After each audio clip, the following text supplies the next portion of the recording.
नमस्कार दोस्तों। आज हम बात कर रहे हैं स्वरों के बारे में। स्वर स्वतंत्र होते हैं। स्वर ऐसे होते हैं जो स्वतंत्र होते हैं, जो बिना किसी की सहायता से बोले जाते हैं, जिनको बोलने के लिए किसी दूसरे वर्ण की ज़रूरत नहीं होती है, वो स्वर कहलाते हैं। अब यहाँ पर वर्ण की बात करते हैं। वर्ण वो है जिस जिसको ना तो जिसके ना तो टुकड़े किए जा सकते, ना ही हिस्से किए जा सकते, और ना ही इसको तोड़ा जा सकता है। तो वर्ण को तोड़ नहीं सकते हैं, उसको काट नहीं सकते, ना बांट सकते हैं। वर्ण भाषा की सबसे छोटी इकाई होती है, और ध्वनि जो वर्ण होता है, वर्ण भाषा की सबसे छोटी इकाई होती है।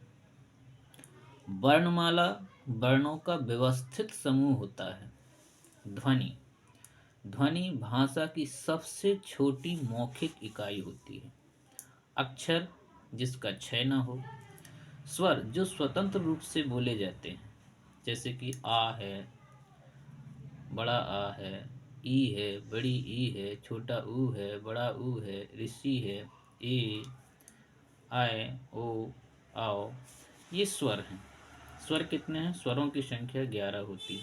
जो स्वर हैं, स्वरों की संख्या कितनी होती? 11 होती है।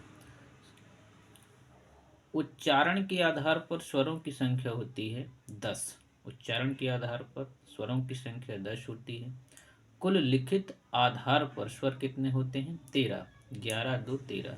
इनमें से अंग और आहा ये दोनों क्या हैं? अयोगवाह होते हैं। क्या होते हैं? अयोगवाह। ये अयोगवाह ध्वनि है।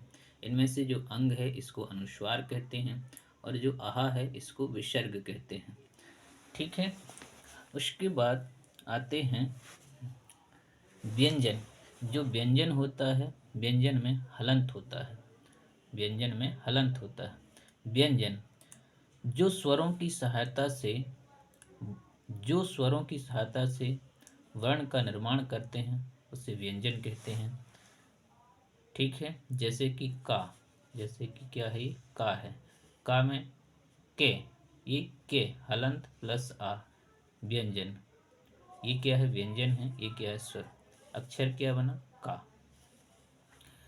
नुक्ता वाले जैसे के, खे, गे, और ये हो गया फे, ये जे, फे। अंग और अहा अयोगवाह है। अनुस्वार जिसमें अंग की मात्रा होती है। विसर्ग, ये विसर्ग है, अनुनासिक। ठीक है। ये जो नुक्ता वाले अक्षर हैं, ये नई विकसित ध्वनि है। क्या है ये? नई विकसित ध्वनि है, जिसका निर्माण शिव प्रसाद सितारे हिंद ने किया। किसने किया? शिव प्रसाद सितारे हिंद जी ने। उत्क्षिप्त व्यंजन, उत्क्षिप्त व्यंजन ये होते हैं डा के नीचे मात्रा, ढा के नीचे मात्रा, पंचमाक्षर जैसे अंग। अब है स्वरों का वर्गीकरण। स्वरों का वर्गीकरण। स्वरों का वर्गीकरण। मात्रा के आधार पर स्वर। मात्रा के आधार पर स्वर 3 प्रकार के होते हैं। एक स्वर होते हैं एक मात्रक या हस्त स्वर। एक मात्रक या हस्त स्वर जिसमें एक मात्रा होती है और उच्चारण या बोलने में कम समय लगता है, वो एक मात्रक स्वर कहलाते हैं। जैसे कि छोटा आ है, ई है, छोटा ऊ है, और री। ये क्या है? एक मात्रिक स्वर है। इनमें एक ही मात्रा है। ठीक है। अब द्विमात्रिक स्वर जिसमें दो मात्राएं होती हैं, जिसमें दो मात्राएं होती हैं, उच्चारण अथवा बोलने में अधिक समय लगता है, वो क्या है? द्विमात्रिक स्वर है। जैसे कि बड़ा आ है, बड़ी ई है, छोटा ऊ है, ए है, आय है, ओ है, आओ है। ये क्या है? द्विमात्रिक स्वर है। फिर पुलुत स्वर, इनको त्रिमात्रिक स्वर भी कहते हैं।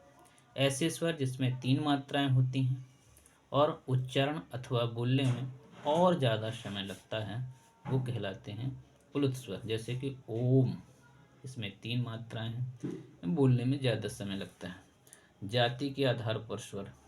जाति के आधार पर स्वर 2 प्रकार के होते हैं। जैसे सजाति स्वर जो एक ही जाति से निर्मित होते हैं, जैसे कि बड़ा आ छोटा आ प्लस छोटा आ बराबर बड़ा आ बनता है। बड़ी ई का निर्माण छोटी ई प्लस छोटी ई बराबर बड़ी ई बनती है। बड़ा ऊ छोटा ऊ प्लस छोटा ऊ बड़ा ऊ। तो ये सजाति स्वर हैं जो एक ही जाति से बने हुए हैं। विजाति स्वर जो दूसरी जाति से बने हुए हैं। ठीक है, जैसे ई का निर्माण हुआ छोटा आ प्लस ई बना। छोटा आ प्लस ए आय बना। छोटा आ प्लस ओ बना। छोटा आ प्लस ओ छोटा आ प्लस ओ औ बना। तो ये विजाति स्वर कहलाते हैं। ठीक है, जो दूसरी जाति से निर्मित हुए हैं, इन्हीं को हम संयुक्त स्वर भी कहते हैं। ठीक है, ये संयुक्त स्वर कहलाते हैं। उसके बाद जीव के आधार पर स्वर। जीव के आधार पर भी स्वर कितने प्रकार के होते हैं? 3 प्रकार के होते हैं। जीव के आधार पर स्वर 3 प्रकार के होते हैं। नंबर 1 अग्र स्वर। अग्र जीव के आधार पर अग्र स्वर, जैसे जीव आगे को आती है। जीव जैसे ई बड़ी ई आए। अग्र आगे से आवाज आती, छोटी ई बड़ी ई आए। जीव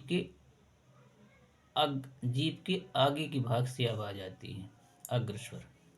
मध्य स्वर या उदासीन स्वर, मतलब जीभ के बीच वाले हिस्से से आवाज आए। ठीक है ना, वो मध्य स्वर। जैसे आ बीच वाले से। पश्च स्वर जीभ के पीछे से आवाज आए, वो पश्च स्वर। जैसे आ पीछे से। छोटा ऊ बड़ा ऊ ओ आओ। ठीक है, री मतलब जीभ के पिछले हिस्से से आवाज आए, वो पश्च स्वर है। अब मुख खुलने के आधार पर। मुख खुलने के आधार पर स्वर 4 प्रकार के होते हैं। समृत, अर्धवृत, समृत, अर्धसमृत, विवृत, अर्धविवृत। समृत में पूरा मुख बंद सा रहेगा, मतलब पूरा मुख हमारा बंद सा रहेगा, इसको क्या कहते हैं? समृत। जैसे ई, मुख के आधार पर मुख को बंद करो। जैसे ई बड़ी ई छोटा ऊ बड़ा ऊ, मतलब मुख बंद सा रहेगा। अर्धसमृत, इसमें आधा मुख बंद सा रहेगा, आधा मुख बंद सा रहेगा। जैसे ए छोटा ए और ओ। ठीक है। विवृत, पूरा मुख खुला रहेगा, पूरा मुख खुलना, मतलब पूरा मुख खुलना। से आ पूरा मुख खुल जाएगा। अर्धविवृत, मुख आधा खुलना, मुख आधा खुलेगा।